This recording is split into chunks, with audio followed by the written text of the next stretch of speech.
Bienvenue dans cet épisode de Vendry Learn, votre rendez-vous hebdomadaire pour découvrir des astuces pratiques afin de mieux travailler et apprendre. Aujourd'hui, nous abordons l'authentification multifacteur.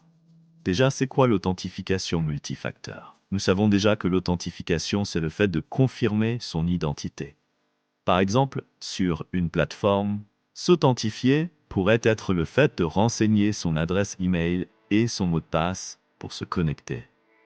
Mais dans le cas de l'authentification multifacteur, outre cette première pratique, il faudra encore fournir d'autres preuves pour terminer l'authentification. Un exemple concret serait l'authentification à mon compte Binance. Lorsque je me rends sur binance.com, je clique sur Connexion pour m'authentifier. Ensuite, je renseigne les informations demandées, à savoir l'adresse mail et le mot de passe. Si nous étions dans le cas d'une authentification simple, cette étape suffit pour avoir accès à mon compte. Ici, Binance utilise une authentification multifacteur, ce qui nous oblige à entrer un code OTP qui a été envoyé par email après validation de la première étape. C'est après avoir renseigné ce code OTP que nous avons maintenant accès à notre compte Binance. Voici là un exemple concret d'une authentification multifacteur. Il faut savoir que ce ne sont pas tous les sites web qui proposent l'authentification multifacteur. Mais de plus en plus de plateformes proposent ce type d'authentification, car ayant compris l'importance de la protection des données.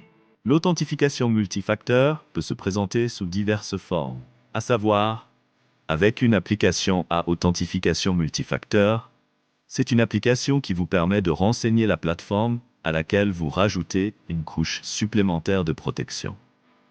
Cette application se chargera de générer des codes à durée de vie limitée que vous pourrez utiliser lors de votre processus d'authentification sur la dite plateforme, avec une vérification par mail, SMS ou appel téléphonique.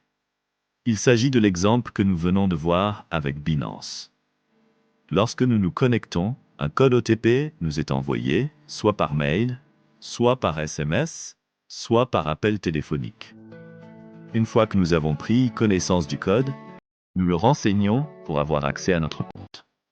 Avec une vérification par empreinte digitale ou reconnaissance faciale, nous pouvons également rajouter une couche de protection supplémentaire via notre empreinte digitale ou une reconnaissance faciale.